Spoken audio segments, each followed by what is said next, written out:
Hey guys. Last update video I didn't really get in depth on anything in particular. Just what was going on, some of the big things. But now I'm going to do one just solely on my XR. It's not a 500 anymore. It's the same frame, same tank, same seat, same fender, same wheels, different swing arm, different shock, different motor. So some things have changed. It started when I was on vacation. I went on vacation, I rode it, I beat the shit out of it. I had a hell of a time until about 3 days before we were about to come home from vacation. And I thought I snapped my cam chain. And that was fine, you know. I had an idea of what went wrong, or so I thought I did.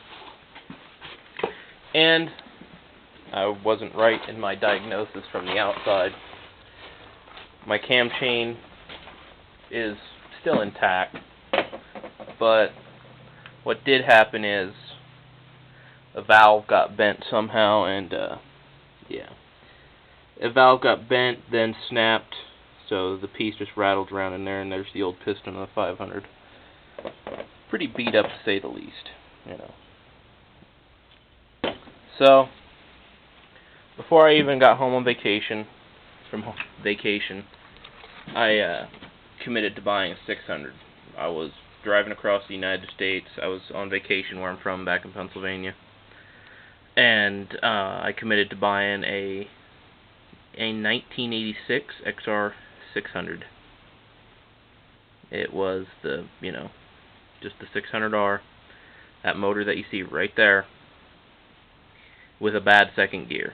I mean, it ran just fine. It was complete except for the side panels. But it ran, and it would drive, just not in second gear. And I knew they were known for bad seconds. So I thought, well, what's stopping me from putting my transmission in there?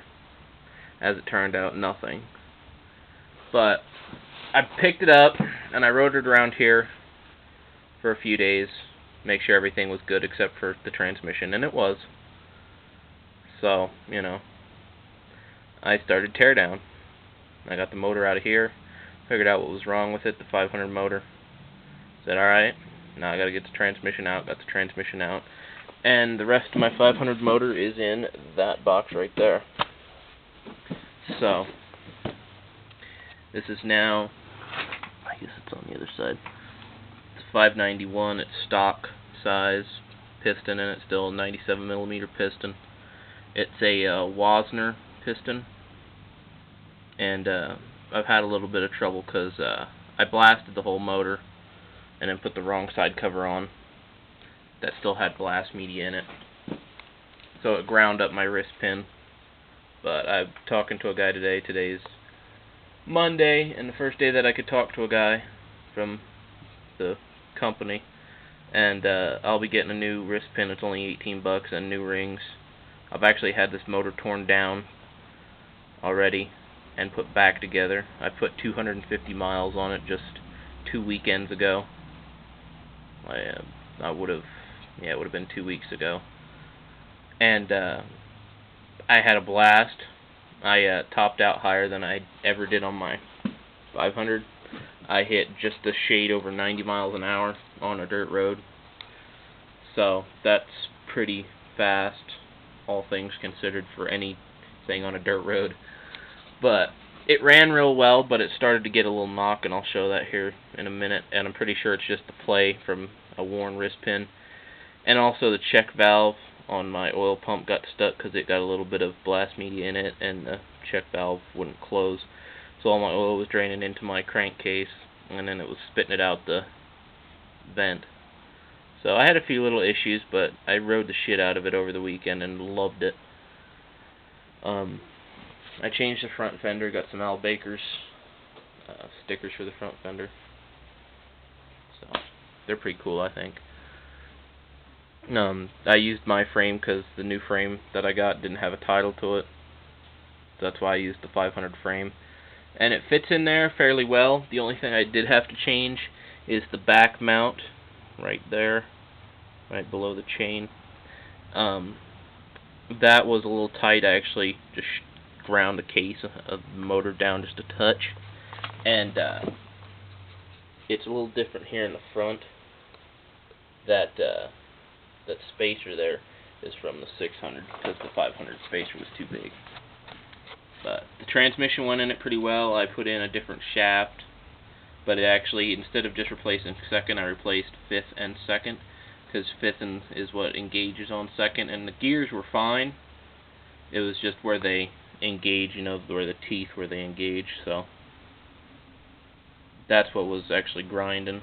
So, because you could actually get some engine braking in second gear, but you couldn't pull out in second or do anything power-wise in second other than a little bit of engine braking.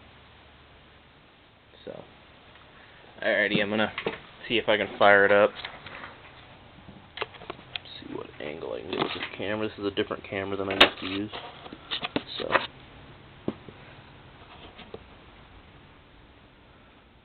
that should be, well,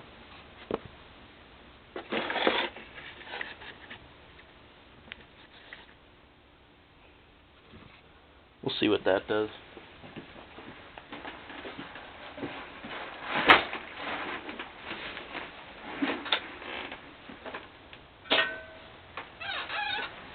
I need to re-oil or re-grease my swing arm. I went through some crazy mud on the weekend and I need to grease it. So this one also now has a decompression lever on it.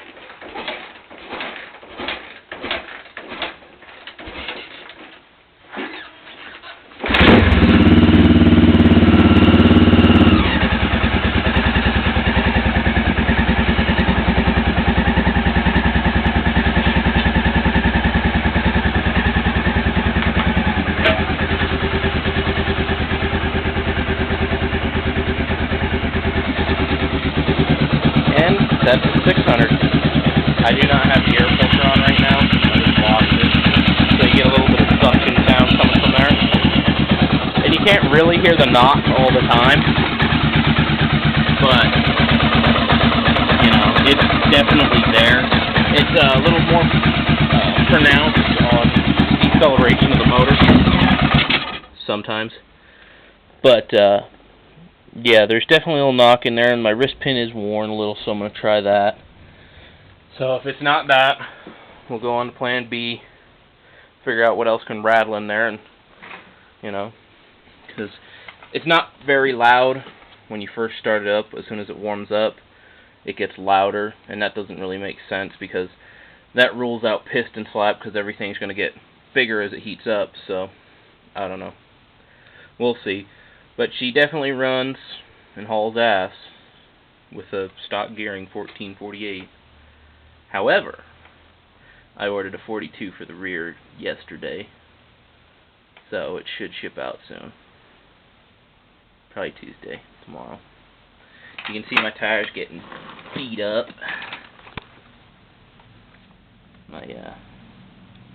Each one of those is begging for mercy.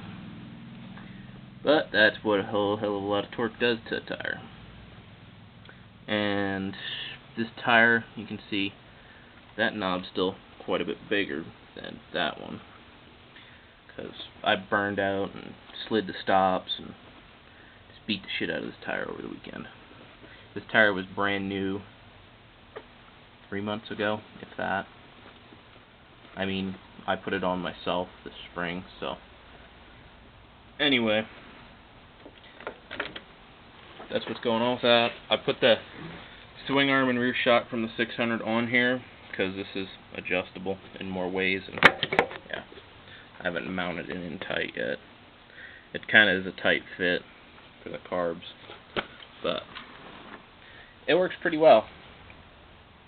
I mean, I don't really have any complaints from the 600 to the 500, which gives me a little more power, a little more speed, a little more balls. So that's what's going on with the 600. Pretty fun bike. It is still street plated. I don't want to go get my motorcycle endorsement here pretty soon. And I'm definitely going to do the test in this, because number one, you can dodge shit in this way better than those street bikes I have.